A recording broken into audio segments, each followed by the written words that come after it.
Oremos. Padre Celestial, te damos gracias en este día por el privilegio de encontrarnos en este lugar con el único fin de escuchar tu voz a través del estudio de tu santa palabra. Pedimos, Padre, la conducción de tu Espíritu Santo y te damos gracias por escuchar nuestra oración, porque te lo pedimos en el precioso nombre de tu Hijo, Cristo Jesús. Amén.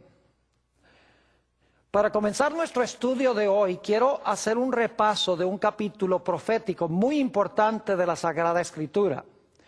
Me refiero específicamente a Daniel, el capítulo 7.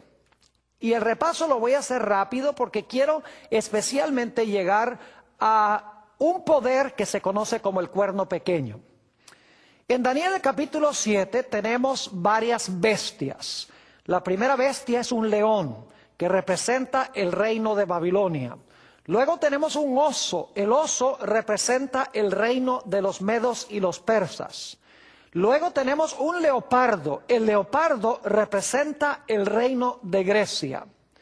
Luego tenemos una cuarta bestia, espantosa y terrible. Esto se halla en el capítulo 7 y el versículo 23. Esta cuarta bestia representa al Imperio Romano. Y luego entonces dice la Biblia que en la cabeza de este dragón, de este cuarto animal, surgen 10 cuernos que representan las 10 divisiones del Imperio Romano. Y luego llegamos al momento cuando se manifiesta el cuerno pequeño. Quiero específicamente leer con ustedes Daniel, el capítulo 7, y los versículos 23 y 24 para captar el contexto. Dice allí, en el versículo 23, dijo así: la cuarta bestia será un cuarto reino en la tierra, el cual será diferente de todos los otros reinos, y a toda la tierra devorará, trillará y despedazará. Este es el Imperio Romano. Luego noten el versículo 24. Y los 10 cuernos significan que de aquel reino se levantarán 10 reyes o reinos. Es decir, de Roma se iban a levantar 10 reyes o reinos. Y esto sucedió precisamente cuando el Imperio Romano fue dividido como resultado de las invasiones de las tribus bárbaras. En realidad, esto sucedió para el año 476 después de Cristo. Y luego notamos en el versículo 24 que surge otro poder de la cabeza de esta cuarta bestia. Nuevamente el versículo 24. Y los 10 cuernos significan que de aquel reino se levantarán 10 reyes y tras ellos se levantará otro, el cual será diferente de los primeros y a 3 reyes derribará. Así que tenemos la cuarta bestia, luego la cuarta bestia, le surgen 10 cuernos y luego en medio de los 10 un cuerno pequeño. Cuarta bestia es Roma, los 10 cuernos son las divisiones de Roma que se completaron en el año 476 y luego tenemos el cuerno pequeño. Noten que el cuerno pequeño, según el versículo 25, gobierna cierto periodo de tiempo. Noten Daniel 7 y el versículo 25 y recuerden específicamente los puntos claves porque volveremos a ellos después. Dice, y hablará palabras contra el Altísimo. Recuerden eso, el cuerno pequeño habla palabras contra el Altísimo. Y a los santos del Altísimo quebrantará, es decir, persigue al pueblo de Dios. Y luego dice, y pensará en cambiar los tiempos y la ley. Y entonces nos dice cuál será su periodo de dominio, cuando declara en la última parte del versículo 25, y serán entregados en su mano hasta tiempo, tiempos y la mitad de un tiempo. Queremos hacernos algunas preguntas en cuanto a Daniel 7 y el versículo 25. Primero, ¿qué representa el cuerno pequeño? Segundo, ¿qué significa cambiar los tiempos y la ley? Ahora, debo decirles que en las profecías un día equivale a un año. Así que 3 tiempos y medio, 3 años y medio, multiplicados por 360 días cada año, que es el año profético de la Biblia, nos da 1260 días o 1260 años. Es decir, el cuerno pequeño iba a gobernar 1260 años, iba a hablar palabras grandes contra el Altísimo, iba a perseguir los santos del Altísimo e iba a pensar o intentar cambiar los tiempos y la ley. Ahora, mirando la historia, no cabe duda alguna de que este cuerno pequeño representa otra Roma, porque sale de la cabeza de la cuarta bestia que representa Roma. Es decir, este cuerno pequeño que gobernó 1260 años representa a Roma papal o al papado. Ahora, queremos estudiar qué significa el cambio de los tiempos y la ley. Para hacerlo, quiero invitarles que regresen conmigo a Daniel el capítulo 2 y el versículo 21. Daniel 2 y el versículo 21. En este versículo se nos dice que Dios hace tres cosas. Muy importante recordar estas tres cosas. Dice allí en Daniel 2 y el versículo 21, hablando del Señor, Él muda, se podría decir cambia también, Él muda o cambia los tiempos y las edades. Segundo, quita reyes y pone reyes. Tercero, da sabiduría a los sabios y la ciencia a los entendidos. Dios hace tres cosas. Uno, muda o cambia los tiempos y las edades. Segundo, quita reyes y pone reyes. Y en tercer lugar, da la sabiduría a los sabios y la ciencia a los entendidos. Ahora, lo que quiero que notemos es que estas tres ideas que acabo de compartir, el hecho de que Dios muda los tiempos y las oportunidades, el hecho de que Dios quita y pone reyes, y el hecho de que Dios da sabiduría a los sabios, estas tres ideas se desarrollan luego en el capítulo 2 y el capítulo 3 en forma práctica. Quiero que noten el desarrollo de estas tres ideas, pero no en el orden en que aparecen en el versículo 21, sino en orden inverso. Es decir, se van a desarrollar no en el orden de que Dios cambia los tiempos y las edades, quita reyes y pone reyes y da sabiduría a los sabios, sino cuando se desarrollan las ideas, empieza con el hecho de que Dios da sabiduría a los sabios, luego continúa hablando de que Dios quita y pone reyes y luego termina hablando del hecho de que Dios cambia los tiempos y las oportunidades.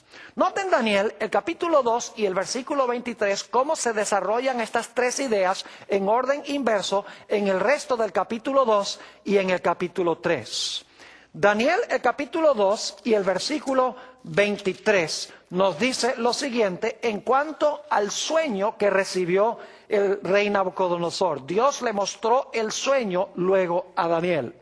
Daniel, el capítulo 2 y el versículo 23, cuando Dios le ha revelado el sueño a Daniel, encontramos que Daniel habla estas palabras. A ti, oh Dios de mis padres, te doy gracias y te alabo, porque me has dado, fíjense esto, porque me has dado sabiduría y fuerza, y ahora me has revelado lo que te pedimos, pues nos has dado a conocer el asunto del rey.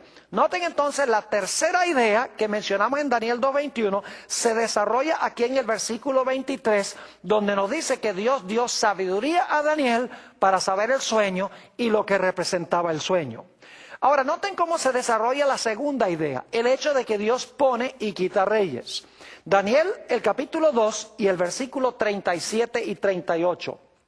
Daniel le dice al rey, tú, oh rey, eres rey de reyes, porque el Dios del cielo te ha dado reino, poder, fuerza y majestad.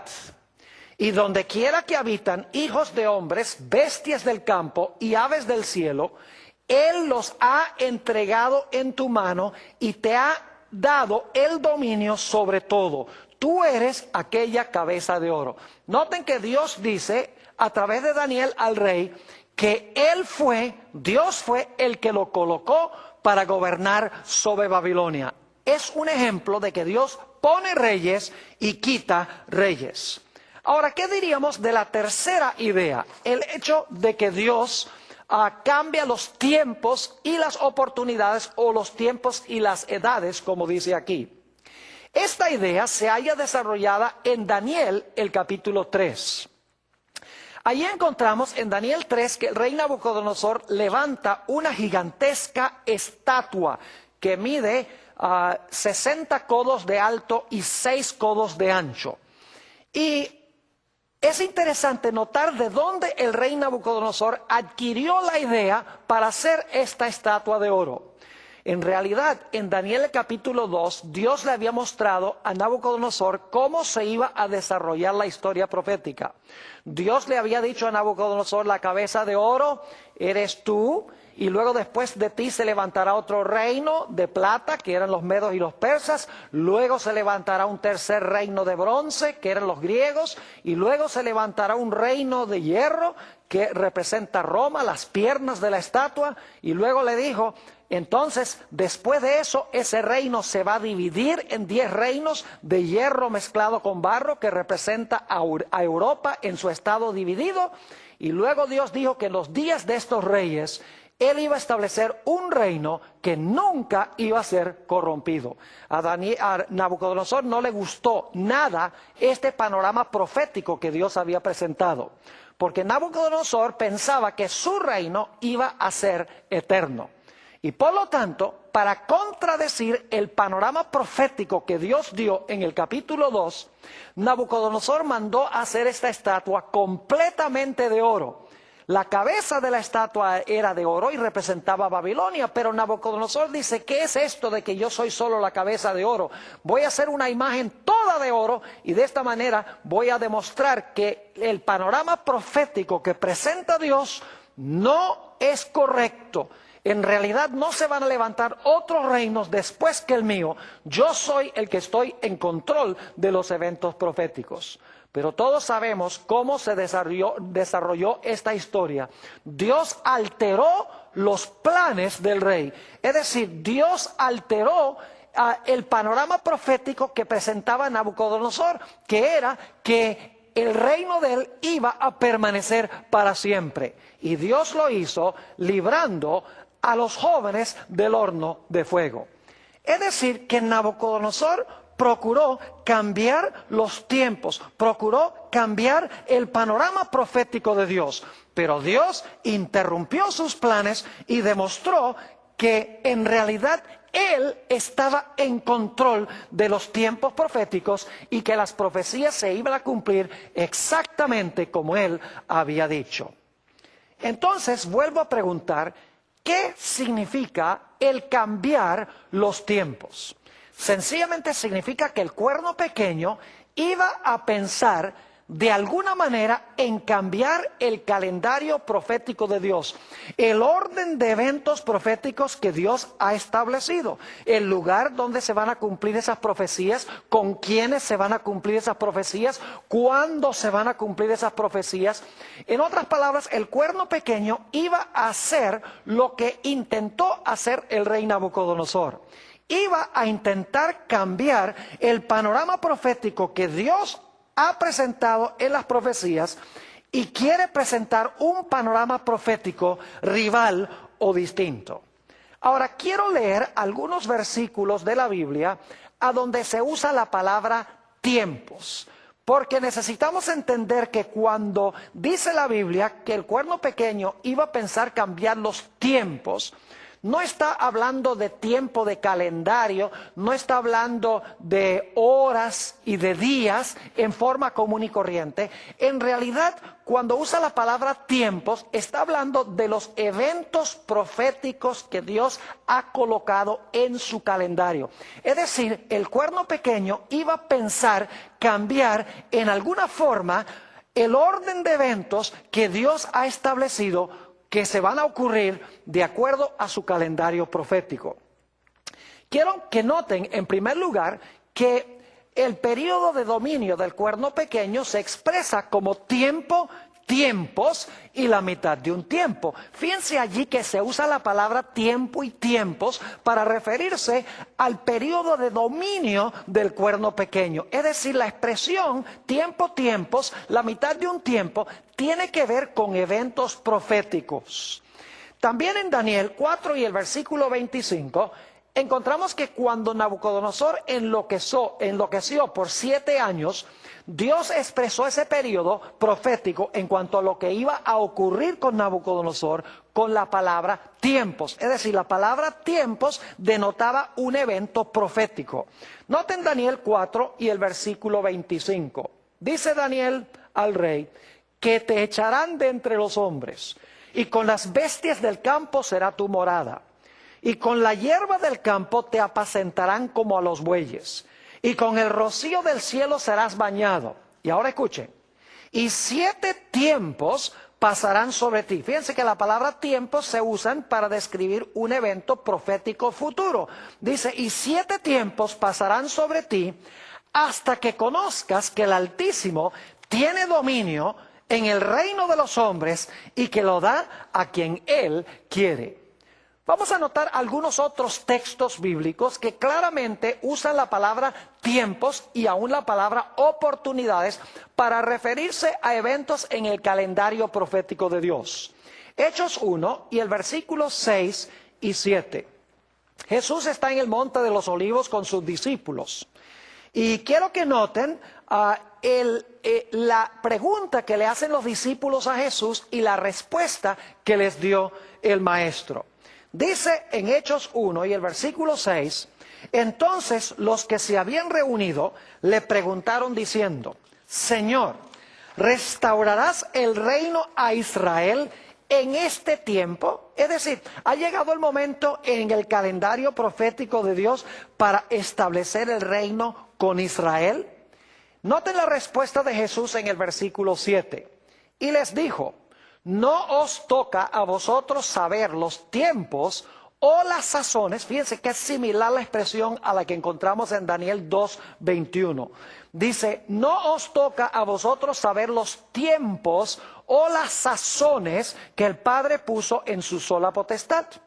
Es decir, no es para ustedes saber si ha llegado el momento en el calendario profético de Dios para que Él restaure el reino a Israel.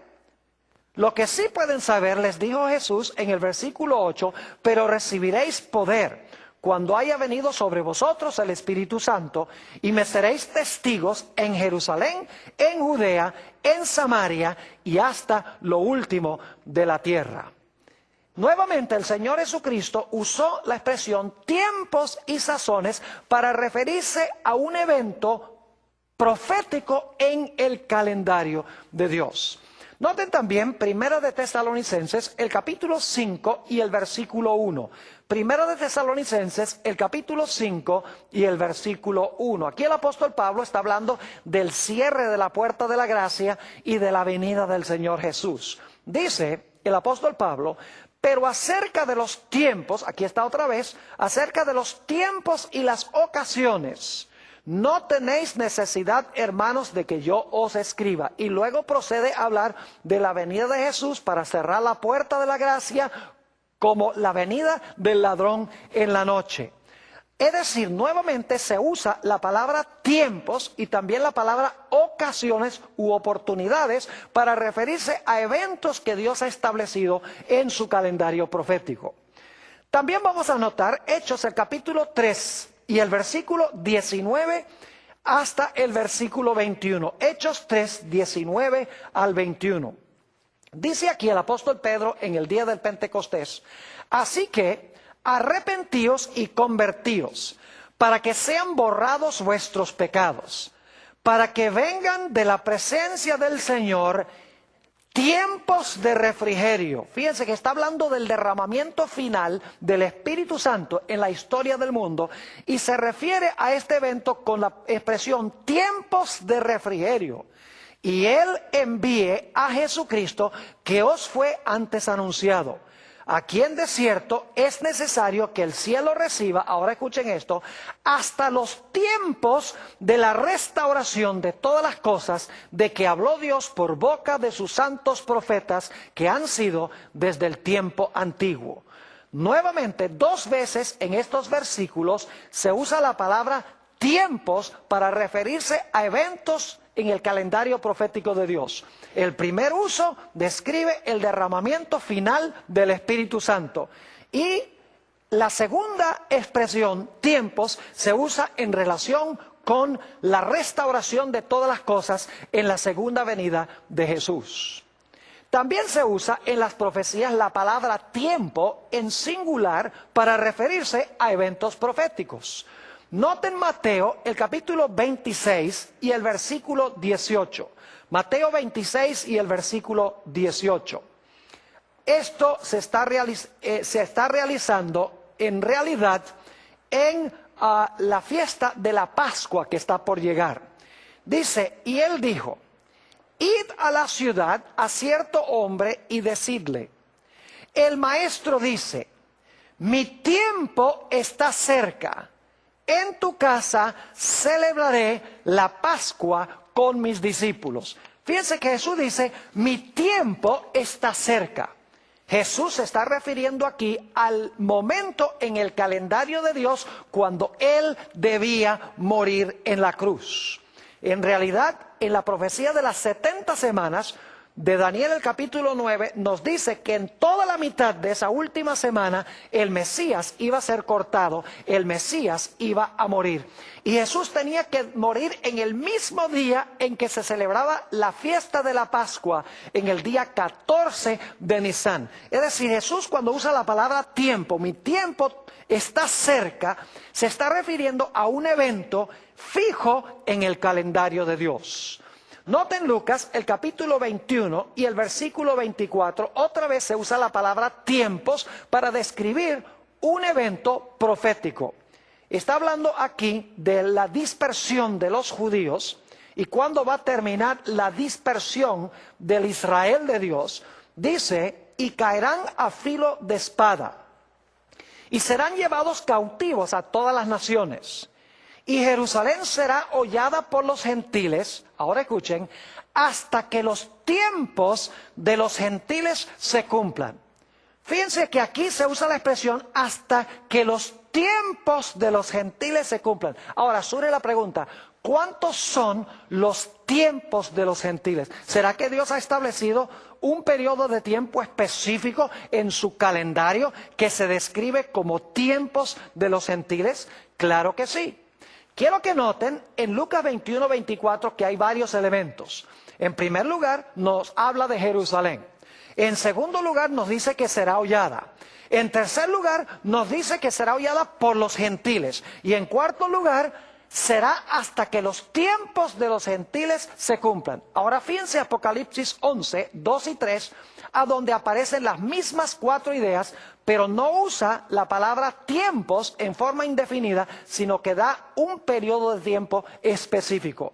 Dice allí en Apocalipsis 11, 2 y 3, pero el patio que está fuera del templo, déjalo aparte y no lo midas, porque ha sido entregado a los gentiles. Fíjese el primer elemento, ha sido entregado a los gentiles. Y ellos hollarán, ahí está la segunda idea, pisotearán la ciudad santa, ahí está la tercera idea, la ciudad santa es Jerusalén, y luego dice 42 meses. Es decir, que la palabra tiempos en Lucas 21, 24 se está refiriendo a los 42 meses de Apocalipsis 11 y el versículo 3.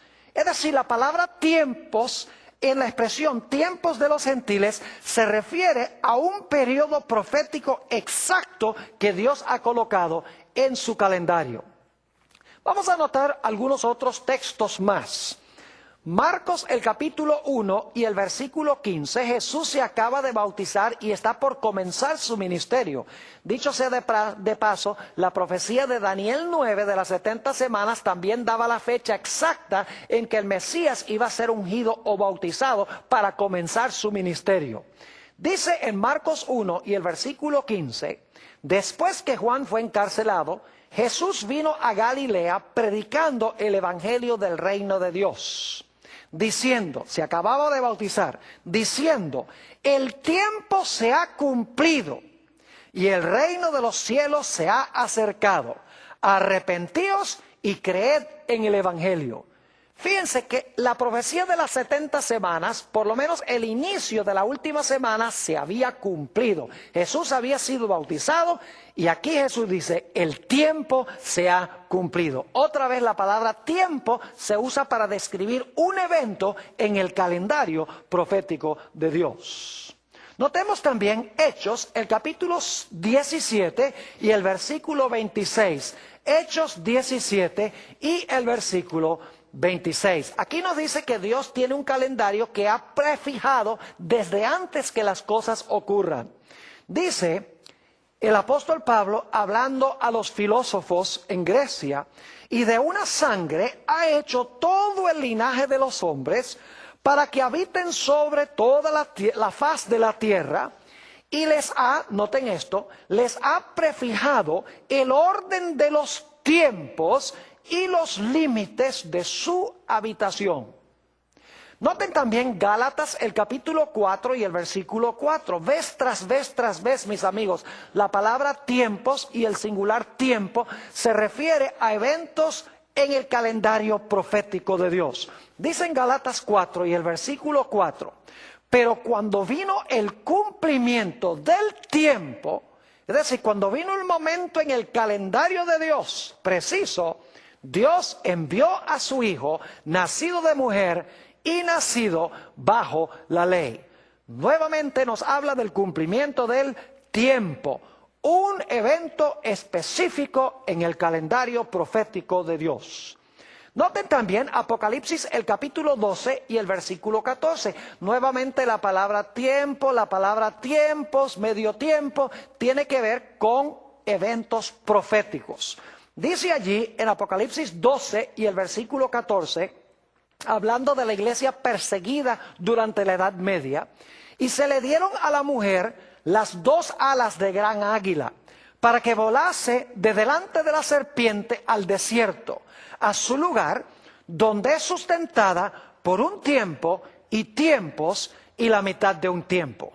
Noten otra vez que las palabras tiempo, tiempos, medio tiempo, se refiere al poder, al tiempo del dominio del poder papal, del poder del cuerno pequeño, cuando la iglesia de Dios iba a huir al desierto, según dice aquí. Leamos, aunque sea, un texto más que usa la palabra tiempo para referirse a eventos proféticos de Dios. En Apocalipsis 10:6 nos está hablando del hecho de que ya iban a concluir los tiempos proféticos. Es decir, no hay ninguna profecía de tiempo en la Biblia que aún se cumple después de lo que se describe en Apocalipsis 10 y el versículo 6. Dice allí, y el ángel que vi en pie sobre el mar y sobre la tierra, levantó su mano al cielo y juró por el que vive por los siglos de los siglos, que creó el cielo y las cosas que están en él, y la tierra y las cosas que están en ella, y el mar y las cosas que están en él, que el tiempo no será más. Ahora, esto no puede estar refiriéndose al fin de la historia, cuando dice que el tiempo no será más. Y hay dos razones por las cuales esto tiene que ver con eventos proféticos que son demarcados por profecías de tiempo. En primer lugar, esto sucede antes de que suene la séptima trompeta. La séptima trompeta es el final de la historia como lo conocemos, pero esto sucede en el momento de la sexta trompeta. Así que el tiempo, en términos de la historia del mundo, no puede haber terminado en ese momento. Y en segundo lugar, nos dice que inmediatamente después de decir que el tiempo no será más, se le dice al profeta, sal y profetiza de nuevo. Si el mundo se hubiera acabado, si la expresión el tiempo no será más significa que no va a haber más historia, entonces, ¿cómo es que se le dice a Juan, sal y profetiza de nuevo? Obviamente, esto está hablando de la conclusión de los tiempos proféticos, de profecías que tienen que ver con tiempo específico. La última profecía de tiempo que se cumplió es la de Daniel 8:14, hasta 2300 días y el santuario será purificado. Ahora volvemos otra vez a la idea de que el cuerno pequeño pensó que podía cambiar los tiempos y la ley. Si el cuerno pequeño es un símbolo del papado y el desarrollo de las naciones de Daniel 7 indican de que representa el papado, porque tenemos a Babilonia, Medo-Persia, Grecia, el Imperio Romano, Roma se divide en 10, luego entonces sale el cuerno pequeño, gobierna 1260 años en lo que antes había sido el Imperio Romano. No cabe duda que el cuerno pequeño representa el poder papal.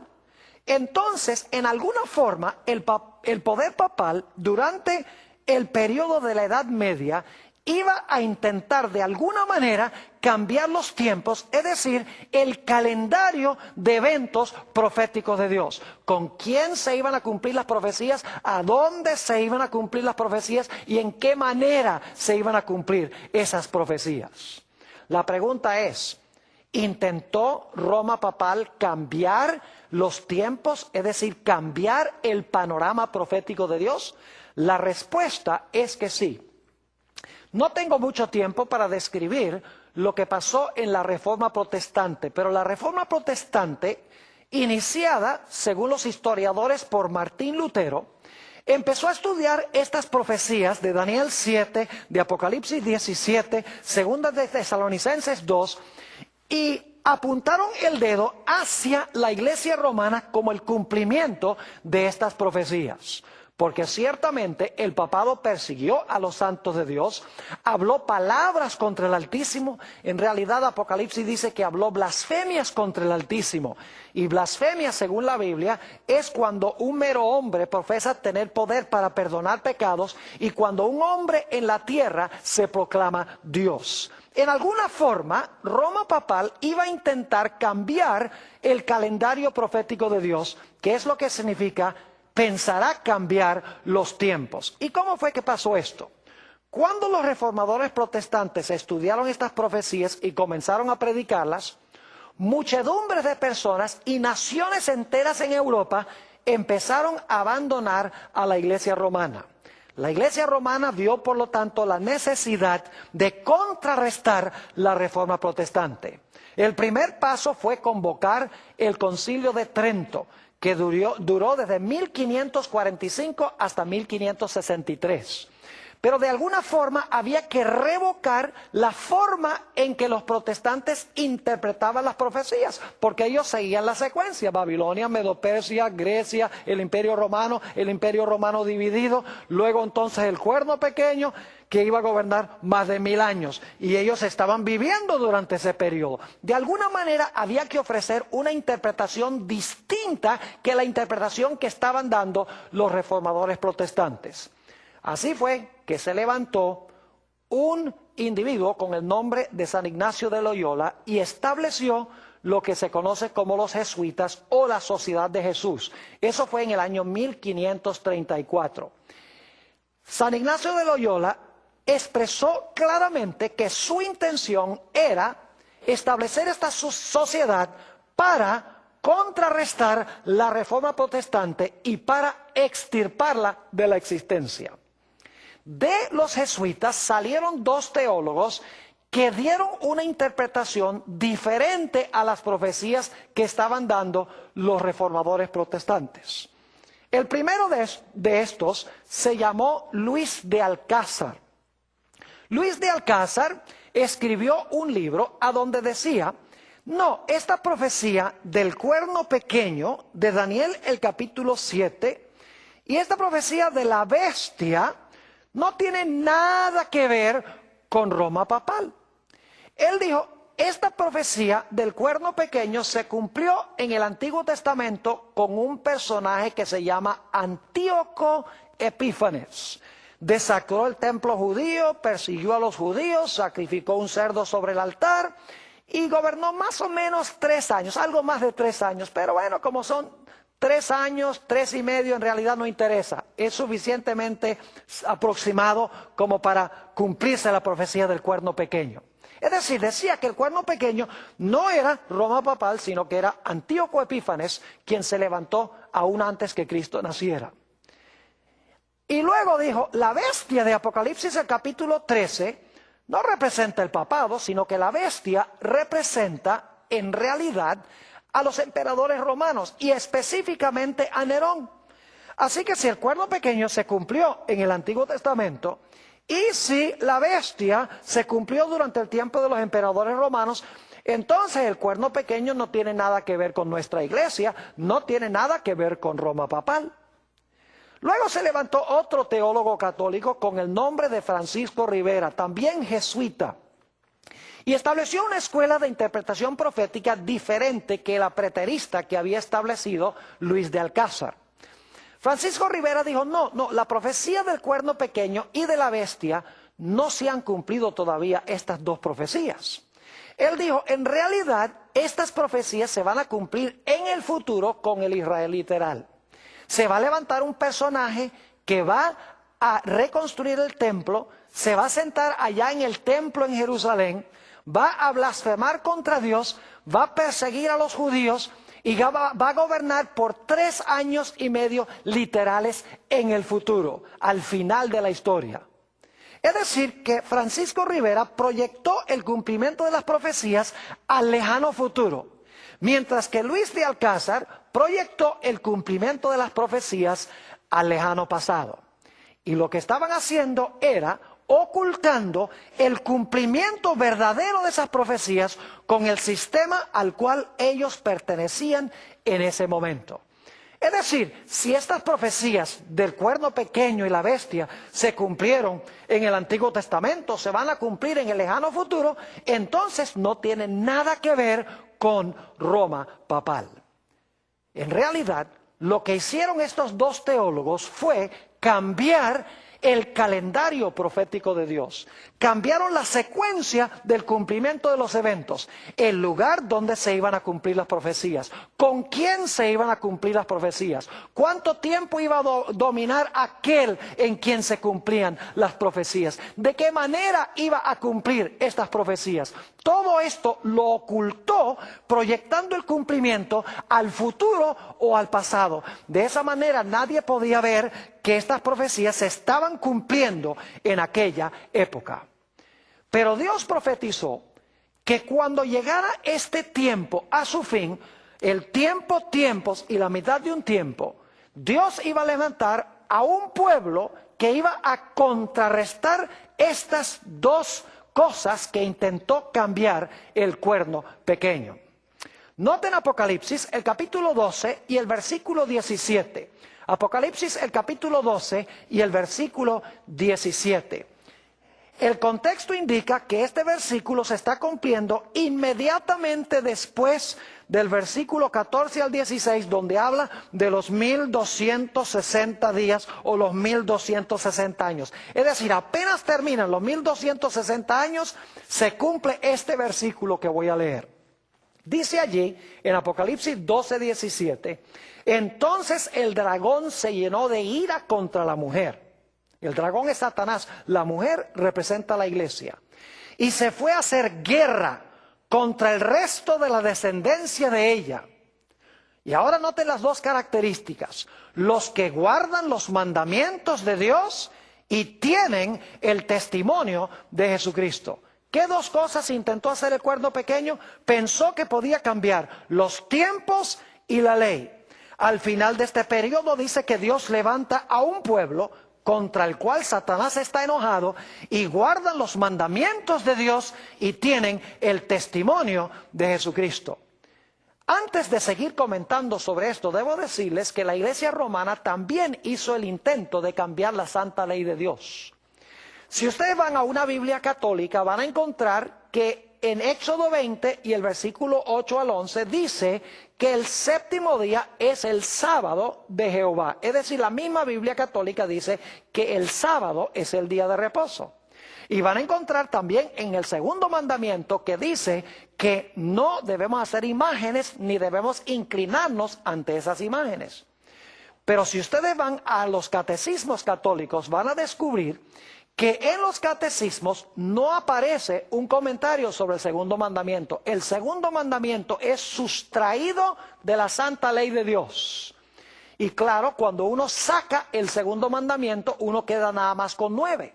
Así que la Iglesia romana lo que hace es sacar el segundo. Esto es en los catecismos, no en la Biblia, porque en la Biblia está el mandamiento sobre las imágenes. Pero en los catecismos sacan el segundo mandamiento y para quedar con 10, dividen el 10º mandamiento en 2. No codiciarás los bienes de tu prójimo y no codiciarás la mujer de tu prójimo.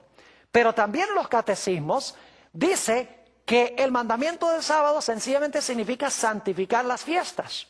En realidad el cuarto mandamiento dice que el 7º día es sábado de Jehová tu Dios. La Iglesia Católica ha profesado tener el poder para cambiar el día de reposo. Por eso guardan el domingo en vez del sábado. Es decir, que la Iglesia romana pensó que podía cambiar la ley de Dios, sustrayendo el segundo mandamiento en los catecismos y poniendo el domingo como día de reposo, y procuró cambiar también los tiempos proféticos de Dios, cómo se iban a cumplir las profecías, estableciendo un método de interpretación preterista y estableciendo un método de interpretación futurista. Pero Apocalipsis 12:17 dice que Dios iba a levantar a un pueblo en los últimos días contra el cual Satanás iba a estar enojado, un pueblo que guarda los mandamientos de Dios, incluyendo el cuarto que fue cambiado, y que tienen el testimonio de Jesucristo. Ahora, inmediatamente nos preguntamos, ¿qué es el testimonio de Jesucristo? Bueno, noten lo que dice Apocalipsis, el capítulo 19 y el versículo 10. Apocalipsis 19 y el versículo 10. Aquí está hablando de Juan, quien se postra delante de un ángel que viene a él. Dice, y yo me postré a sus pies para adorarle. Y él me dijo, mira, no lo hagas. Yo soy consiervo tuyo y de tus hermanos que retienen el testimonio de Jesús. Adora a Dios porque el testimonio de Jesús es el espíritu de la profecía. Ahora sabemos que la expresión en Apocalipsis 12:17, donde dice que el remanente tendrá el testimonio de Jesucristo, significa que iba a tener el espíritu de profecía o iba a tener en su medio el don de profecía. Es decir, después de los 1260 años, Dios iba a levantar a un pueblo que iba a tener dos características para contrarrestar las dos cosas que intentó hacer el cuerno pequeño. En primer lugar, iban a guardar los mandamientos de Dios, incluyendo el mandamiento que intentó cambiar el cuerno pequeño. Iban a tener también el espíritu de profecía para corregir, como veremos, el cambio que procuró hacer el cuerno pequeño en los tiempos proféticos de Dios. Ahora, quiero que notemos lo que nos dice Apocalipsis 13 y el versículo 16 y 17. Apocalipsis 13, 16 y 17. Y debo decirles que en Apocalipsis 13 tenemos la misma secuencia que en Daniel 7. En Apocalipsis 13:2 dice que hay un león, hay un oso, hay un leopardo, hay un dragón que tiene 10 cuernos, y luego el dragón de 10 cuernos le da su autoridad a la bestia, así como de la cabeza del dragón salió un cuerno pequeño. Ahora, en Daniel 7, el énfasis es que durante los 1260 años, el cuerno pequeño iba a intentar cambiar los tiempos proféticos de Dios, el calendario profético de Dios, e iba a intentar cambiar la ley de Dios. Pero en el libro de Apocalipsis, el énfasis recae en lo que va a suceder en el futuro. Es decir, el cambio que hizo en la ley de Dios y el cambio en el calendario profético de Dios, en el tiempo del fin se iba a levantar para intentar cambiar eso, no solamente en Europa, sino a nivel global. Noten lo que dice Apocalipsis 13, 16 y 17.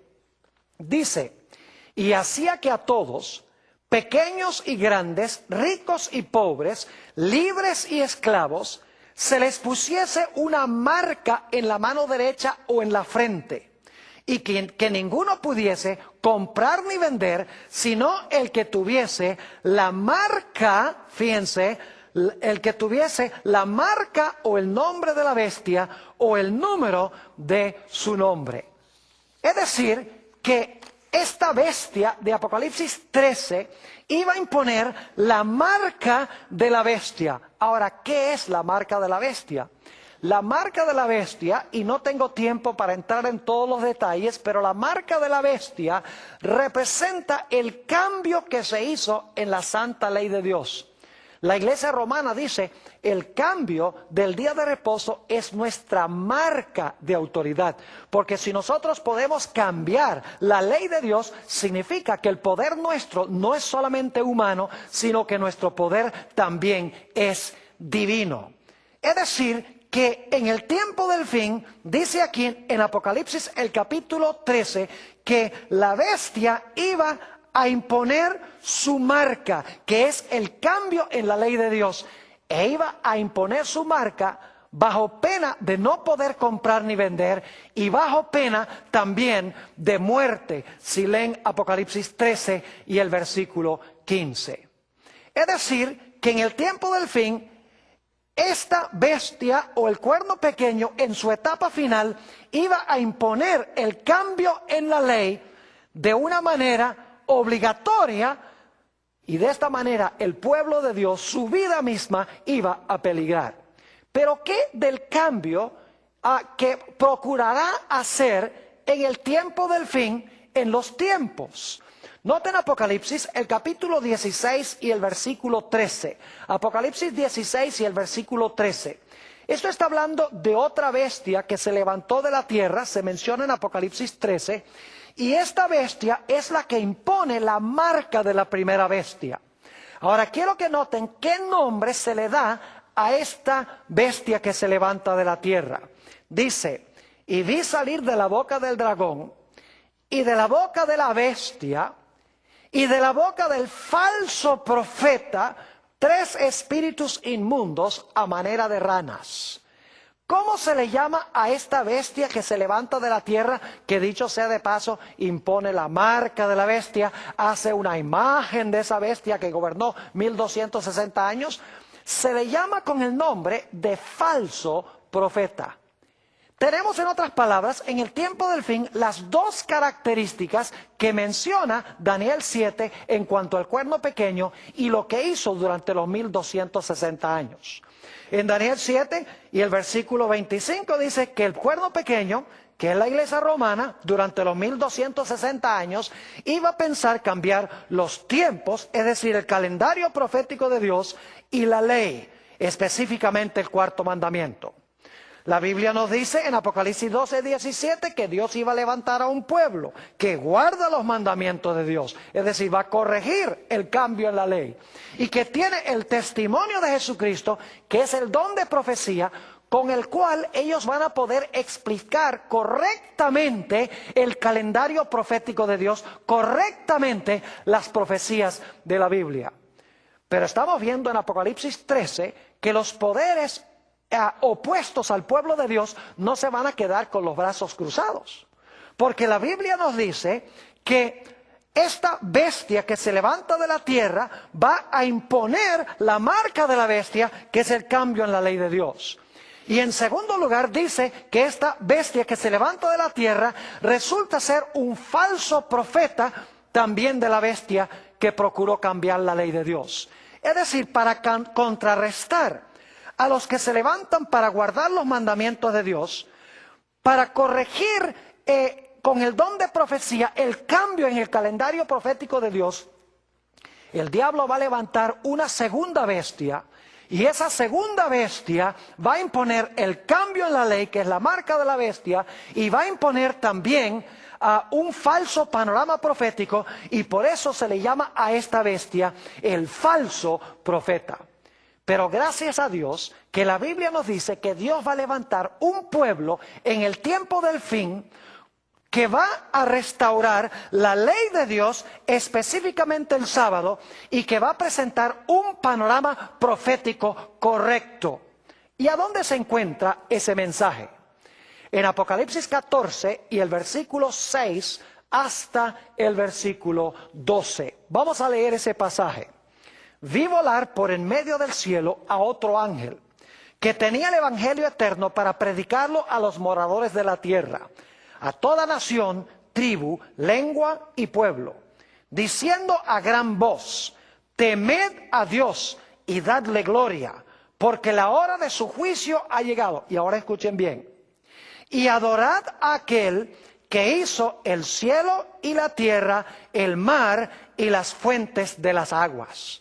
Fíjense que este mensaje que Dios ha encomendado a su pueblo en los últimos días, se le ha llamado a proclamar y adorar a aquel que hizo el cielo, la tierra, el mar y las fuentes de las aguas, es decir, al Dios creador. Y según la Biblia, la señal del Dios creador es el sábado. Es más, esta referencia, adorad a aquel que hizo el cielo, la tierra, el mar y las fuentes de las aguas, viene de Éxodo 20 y el versículo 11, el cuarto mandamiento de la santa ley de Dios. Es decir, Dios va a tener un pueblo en los últimos días que va a contrarrestar la marca de la bestia, el cambio en la ley, y va a proclamar el mensaje del Creador, el mensaje del sábado. Pero ese pueblo también va a presentar un panorama correcto de las profecías. Note lo que sigue diciendo en Apocalipsis 14 y el versículo 8. Otro ángel le siguió diciendo: ha caído Babilonia, la gran ciudad, porque ha hecho beber a todas las naciones del vino del furor de su fornicación. Es decir, que el remanente de Dios va a denunciar a Babilonia, va a identificar a Babilonia. Y luego noten el mensaje del tercer ángel, versículo 9. Y el tercer ángel lo siguió diciendo a gran voz: si alguno adora a la bestia y a su imagen, y recibe la marca en su frente o en su mano, él también beberá del vino de la ira de Dios, que ha sido vaciado puro en el cáliz de su ira, y será atormentado con fuego y azufre delante de los santos ángeles y del Cordero. Y el humo de su tormento sube por los siglos de los siglos, y no tienen reposo de día ni de noche los que adoran a la bestia y a su imagen, ni nadie que reciba la marca de su nombre. Y luego en contraste dice: aquí está la paciencia de los santos, los que guardan los mandamientos de Dios y la fe de Jesús. Mis queridos amigos, el mensaje del tercer ángel nos dice que debemos predicar en contra de la bestia, debemos proclamar en contra de su imagen y debemos proclamar en contra de su marca. Pero para eso necesitamos saber quién es la bestia, qué es su imagen y qué es su marca. Es decir, necesitamos tener el panorama profético correcto para identificar a estos poderes en la historia. Es decir, Dios va a levantar a un pueblo que corrige el cambio que se hizo en la ley, un pueblo que va a tener el testimonio de Jesucristo, va a tener el don de profecía para corregir el cambio que hizo el papado en el calendario profético de Dios. Yo quiero decirles que solo hay un pueblo en el mundo que cuadra con estas dos características, y es la Iglesia Adventista del Séptimo Día. No significa que no hay hijos sinceros de Dios en todas las iglesias. Hay verdaderos hijos de Dios en todas las iglesias. Pero estamos hablando de un pueblo que Dios escogió para restablecer los mandamientos de Dios, incluyendo el cuarto, y para presentar un panorama profético correcto. Ahora, la Iglesia Adventista del Séptimo Día, que se levantó alrededor del mismo tiempo que cayó esa bestia que procuró cambiar los tiempos y la ley, enseña a la Iglesia Adventista que debemos guardar todos los mandamientos de Dios, incluyendo el mandamiento del sábado. La Iglesia Adventista no solamente ha restaurado los mandamientos de Dios, incluyendo el cuarto, sino que la Iglesia Adventista tiene en su medio el don de profecía para explicar las profecías correctamente, para que la gente pueda saber cuáles son los poderes que van a jugar un papel muy importante en estos últimos días. En la iglesia adventista se encuentra la voz profética a través de los escritos de una mujer llamada Elena G. de White. Tengo en mis manos un libro muy especial y le he tenido que poner cinta varias veces porque lo he leído tantas veces. Se llama El conflicto de los siglos. Si ustedes quieren saber cómo se van a cumplir las profecías de la bestia, de su imagen, de su marca, etcétera, este libro les da la explicación correcta de todas estas profecías. Si alguien quiere un ejemplar del conflicto de los siglos, se pueden poner en contacto con nosotros a través de el internet o a través del teléfono o nuestra dirección postal que van a encontrar al final de esta presentación. Pero en este libro, la autora corre el telón y muestra quién es la bestia, quién es la imagen, cuál es la marca, de tal manera que el pueblo de Dios pueda estar listo para los grandes eventos que van a ocurrir muy pronto en el mundo. Así que en cortas cuentas, el cuerno pequeño, Roma papal, pensó que podía cambiar los tiempos o el calendario profético de Dios y la santa ley, específicamente el sábado. Al terminar ese periodo, Dios levantó a un pueblo que Satanás odia, que guarda los mandamientos de Dios, corrigiendo el cambio en la ley, y que tiene el testimonio de Jesucristo, que es el espíritu de profecía, este magnífico libro, El conflicto de los siglos. Pero los poderes del mundo no se van a quedar con los brazos cruzados. Se levanta una segunda bestia de la tierra para ayudar al papado a recuperar su poder. Esta bestia impone la marca de la bestia, que es el cambio en la ley de Dios. Y también va a ser el falso profeta de la bestia, predicando el mensaje profético que proclamó la bestia durante los 1260 años. Es decir, el cambio en el calendario profético de Dios. Pero Dios tampoco se puede quedar con los brazos cruzados, porque va a tener un pueblo que proclama los mensajes de los tres ángeles. El mensaje de que debemos adorar al Creador en su santo sábado. Y el mensaje de que debemos tener mucho cuidado de no seguir a la bestia, ni tampoco adorar a su imagen, ni recibir la marca o su señal. Que Dios nos bendiga en este día.